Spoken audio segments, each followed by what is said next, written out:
자, 이 책은 멋진 신세계라는 책입니다. 올더스 헉슬리라는 분이 1932년에 출판한 책인데요. 1932년에 출판한 책이 왜 2016년에 또 베스트셀러가 되었을까요? 1932년에 이분이 그린 세계가 우리가 가까운 미래에 볼 수도 있는 세계와 너무 닮았기 때문입니다. 그것을 멋진 신세계라고 얘기를 했지만 멋진 신세계 이면에 굉장히 또 반전의 어떤 아주 비인간적인 그런 부분을 이 헉슬리는 그리려고 했는지도 모르겠습니다. 올더스 헉슬리는 영국의 1894년 영국의 서리 지방 고달미니에서 태어났는데 굉장히 명문가의 셋째 아들로 태어났다고 합니다. 소설뿐만 아니라 시라든지 에세이라든지 전기라든지 이런 것들도 많이 썼고요. 그리고 이 집안은 유명한 생물학자도 있고 법률학자도 있고 철학자도 있는 굉장히 여러 가지 어떤 알아주는 집안이었다고 합니다. 이분이 멋진 신세계를 1932년 발표해서 모든 인간의 존엄성을 상실한 미래 과학 문명 세계를 신랄하게 이제 풍자하고자 했는데 굉장히 상상력이 뛰어났고요. 그리고 그러한 부분들이 많이 지금도 이제 이루어지고 있는 것 같습니다. 예를 들면 우리가 지금 현재의 저출산으로 인구가 줄어들고 있는 건 잘 알고 계시겠죠. 인구가 줄어들면서 가장 큰 문제는 이제 우리가 사회적으로 이 줄어드는 인구로 인해서 굉장히 엄청난 부작용을 겪고 있다는 것입니다.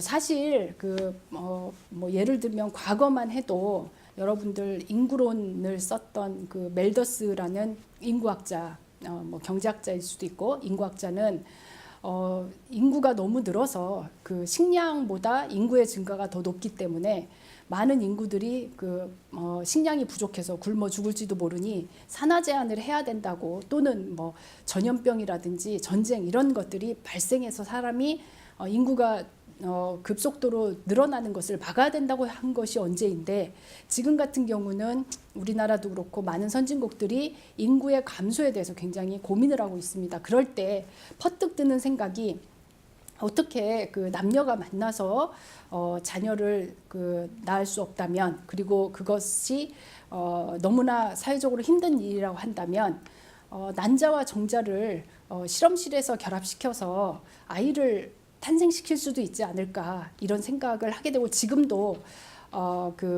인공으로 시술을 해서 그런 것들이 가능하긴 하잖아요. 그래서 이제 여기 멋진 신세계에서는 남녀가 부부로서 가족을 구성해서 자녀를 탄생시키지 않습니다. 모든 사람이 결혼을 하지는 않아요. 그러면 아이를 어떻게 낳느냐, 실험실에서 난자를 생산하고 그걸 정자와 결합시켜서 아이들을 이렇게 탄생을 시킵니다. 그리고 그러다 보니까 많은 쌍둥이들이 발생을 할 수도 있겠죠. 그리고 그 아이들이 태어나면 그것을 공동으로 양육을 하고 공동으로 생활을 시킵니다.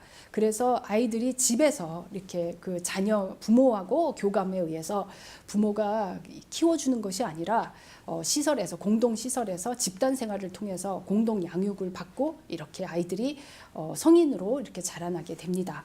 그리고 아이들의 어떤 불평등이라고 하는 것은 경제적 불평등 이런 건 없고요. 불평등이라고 하는 부분은 어디에 존재를 하냐면, 유전자에 따라서 이 아이가 유전적으로 굉장히 우수할 경우에 알파, 베타, 감마, 델타, 엡실론이라고 하는 이렇게 등급을 매겨가지고 구분을 합니다. 엡실론이라고 하는 등급이 가장 낮은, 어찌 보면 이제 머리가 좀 나쁘다거나 신체적으로 그렇게 우월하지 않을 수 있겠죠.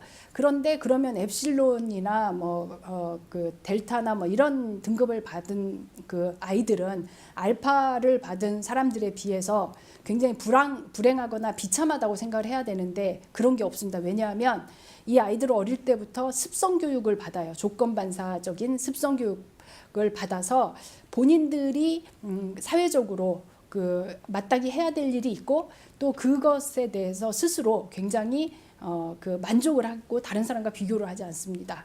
어릴 때부터 그렇게 교육을 그 공동 생활 안에서 시키기 때문에 설사 본인이 엡실론이라고 해도 누구나 그냥 행복한 마음을 갖게 된다는 것이죠.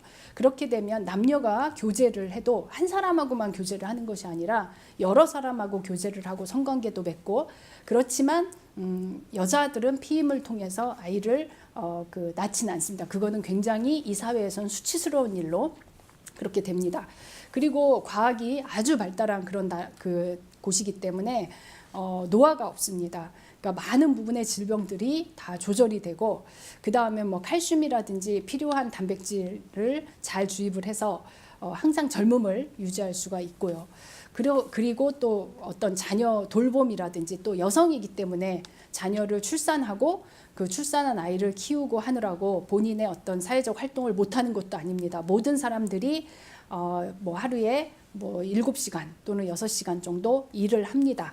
그리고 나머지 시간은 다 여가를 즐기고 여행을 가고 하고 싶은 일을 합니다. 그리고 식량 같은 경우도 그 공급의 어떤 생산 공급의 차질에 의해서 가격이 폭등하거나 이런 일은 거의 없습니다. 기술적으로 필요한 식량을 충분히 만들어낼 수 있고, 그리고 또 조절할 수 있기 때문이죠. 그래서 우리가 현재 이 사회에서 겪고 있는 많은 사회 문제들이 대부분 해결된 그런 사회입니다.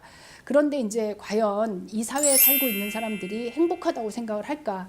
겉으로는 굉장히 행복합니다. 행복했는데 이 그 사회가 아닌, 예를 들면 우리가 지금 살고 있는 과거의 시대에 살고 있는 사람들, 그쪽에서는 우리를 원시인이라고 하죠. 그 원시인 남자 한 사람이 이 사회에 뛰어듭니다.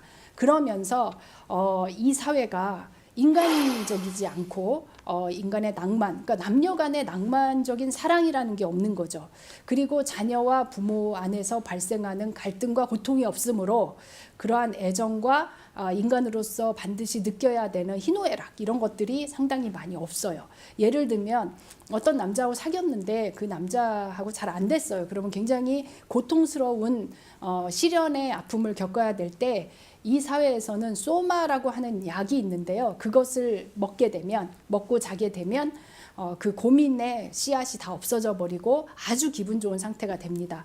그래서 그곳에서는 사람들에게 소마를 배급을 해줘요. 그래서 어떤 고통이라든지 고민이라든지 걱정거리들도 충분히 약에 의해서 해결을 할 수 있는, 그리고 노화나 돌봄이나 인구의 조절, 경제 문제, 식량 문제, 환경 문제, 많은 것들이 다 사회적으로 조절이 되는데도 불구하고 과연 인간이 행복한가라고 하는 역설적인 질문을 던지는데, 이 사회가 현재 우리가 살고 있는 사회 그렇다고 문제가 없는 것이 아니잖아요. 그리고 그 사회 같은 경우에 지금보다 낫다 나쁘다 이렇게 판단할 부분은 아닌데, 여러분들이 읽어보시면서 미래의 사회가 이렇게 되었을 때 과연 우리는 행복할까, 이런 고민들을 한번 해보시면 좋을 것 같습니다.